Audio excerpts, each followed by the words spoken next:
From the Ticats Audio Network, this is Ticats Today with Braden Neville.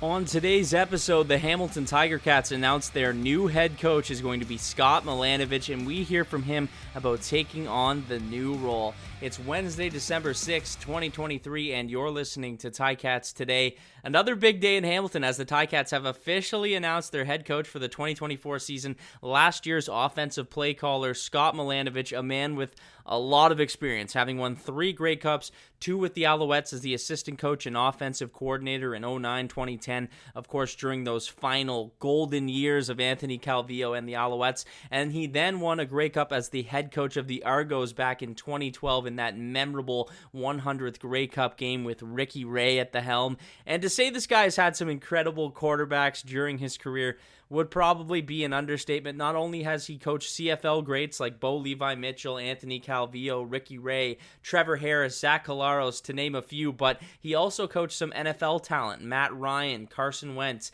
Josh Dobbs, Blake Bortles, and Gardner Minshew, and the list goes on and on. So some pretty good quarterbacks from both the best leagues in the world this guy has been around, and he joined the Ticats as the senior assistant coach last season, took over that offensive play calling duties in August after a 3-6 start to the season, and we saw instant results. The Ticats offense improved. He helped guide the team to its 5th consecutive playoff appearance, and the Cats now have a coach with over 20 years of coaching experience, including 5 seasons with the Toronto Argonauts, where he won a Grey Cup in 2012 and was named the CFL's Coach of the Year that same season. Before joining the Argos, he was with the Alouettes over 5 seasons, where he won the Grey Cups in 09 and 2010 as the club's assistant head coach and offensive coordinator. His CFL coaching experience also included stops in Edmonton in 2020 as the club's head coach and as the quarterbacks coach with the Calgary Stampeders in 2003. But like I said earlier, he has experience in multiple leagues outside the CFL as well. His coaching resume also includes stops south of the border as the quarterbacks coach with the Jacksonville Jaguars, where he worked with quarterback Blake Bortles and helped end Jacksonville's decade-long playoff drought, while he also held that same role for 2 seasons with the Indianapolis Colts.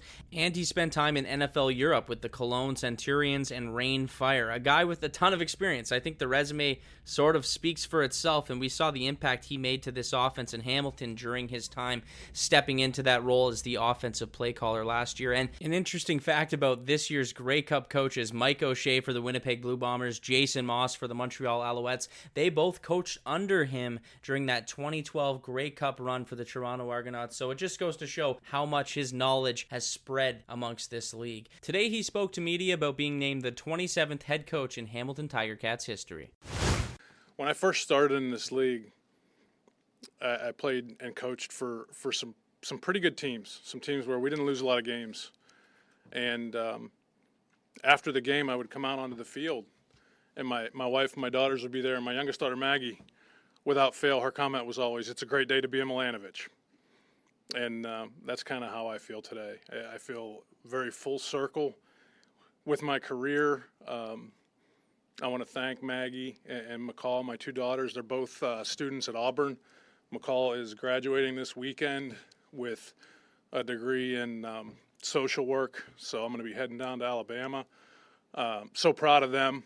Anybody that's a parent, I think, can understand that, but maybe the best compliment you can ever get, I've gotten a few times from them, but when you have children that are borderline adults, which I consider my 20-year-olds to be borderline adults, and they send you the text that says, "I'm proud of you, Dad," that's about as good a thing as you can ever hear. And so it is a great day to be a Milanovich, and I'm very proud of them, and they know that.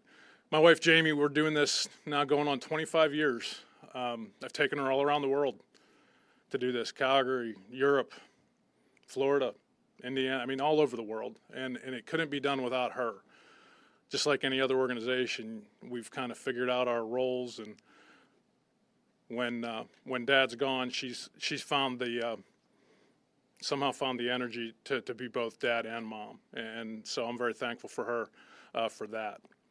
I'd like to thank Bob Young, Scott Mitchell, the Hamilton Sports Group. What an amazing opportunity they've presented me with. What amazing responsibility they've presented me with. I know the expectations. I'll talk about that here in a little bit, but I'm really excited to work with them and get to know them better and get to work. Orlondo, he spoke a little bit. I'm going to talk about him a little bit more, but him and Ed are the guys that I'll be working with most directly. Can't say enough about them. I've known O for 13 years. Again, I'll hit him up a little bit later. Ed I've known about for about the same time, but only this year have I gotten to work with him, and I can tell you, he and I think, are cut from the same cloth. So I think every day when we come to work, I'm going to look forward to seeing their faces and utilizing their intelligence and history and experience to help make this a better deal going forward. As far as my story, I think a lot of you know it. I'm going to give you a little brief background just so I can make some points. But I grew up in Butler, Pennsylvania, in a steel town. And I grew up in a family of rabid Pittsburgh Steelers fans. And I tell you that for a reason.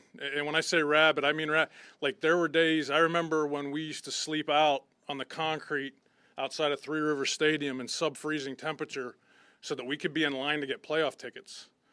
There are some stories where I may or may not have worn a Carhartt overall to games so I could stuff Iron City lights into the pants. Sorry, Roonies. But that's just the way it is. And I say that because I grew up in a fan base very similar to this one.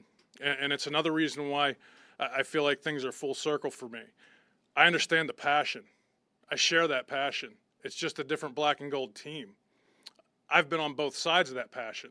And when I, worked up the street here, I was on a negative side of some of that passion, sometimes so much so that the story goes that this year when I came over to the other side and my wife and daughter were at the game and she said, "Hey, I think our seats are by the Box J boys." And I said, "Oh, might be a long game for you guys." And the interesting thing was they kind of took him in. They loved him, and they treated him like their own. It was all of a sudden, "Hey, you're one of us now. You're part of our family now." So shout out to the Box J boys. I hope now that I'm the head coach, you'll continue to treat my family with the same kind of respect that you did this year. But I'm excited to be here. I grew up with a dad that was an athletic director, a high school football coach. He taught me how to play the game. He taught me how to lead. He taught me how to be a man. My mother was a nurse, and all throughout high school and my childhood, she was going back to college to get another degree, to get a master's. By the time she retired, she was the president of the University of Pittsburgh Medical Center Home Health Care Division. I have a sister that is a doctor and is a partner in medical practice, all of them still in Pittsburgh. I have a younger brother that is senior vice president of finance for a restaurant chain. And I bring it up because I want you to know the background. Where I grew up, failure wasn't an option. It didn't really matter what you did, but you were going to do it and you were going to do it well. And if there's one thing that I hope our team takes from me over the course of time, it's that. It's that we've got to find that mindset where, hey, we're burning the ships. There's no turning back. And there's going to be setbacks. We all understand that. There's going to be adversity. But the one thing, and I won't make you many promises, the one thing I will promise you is we're not going to back up. We're not going to back up. We're going to go after this thing with guns blazing. I had many meetings with Scott, many meetings with O. A couple days ago, I had a meeting with the other owners. And great meeting. I had met Bob Young a couple times, but I got to speak with Jim Lawson and Alan Kestenbaum as well. One of the things they asked me is, what are you looking for? And I said, and why do you want to come back here as opposed to being in another league and in a different situation? And I said, the beauty of the CFL and why I love it so much is that when you guys hire coaches, you hire them to do a job, and then you let them sink or swim, and you allow them to do the job. And they loved that. Bob particularly loved that. He said, that's the way it'll be here. One of the other owners made a statement, and he said, hey, when you win, it's going to be great. When you lose, we might want to know, why you lost. And he's like, no, we don't even want to know why you lost. Just win. Just don't lose. And I respect that.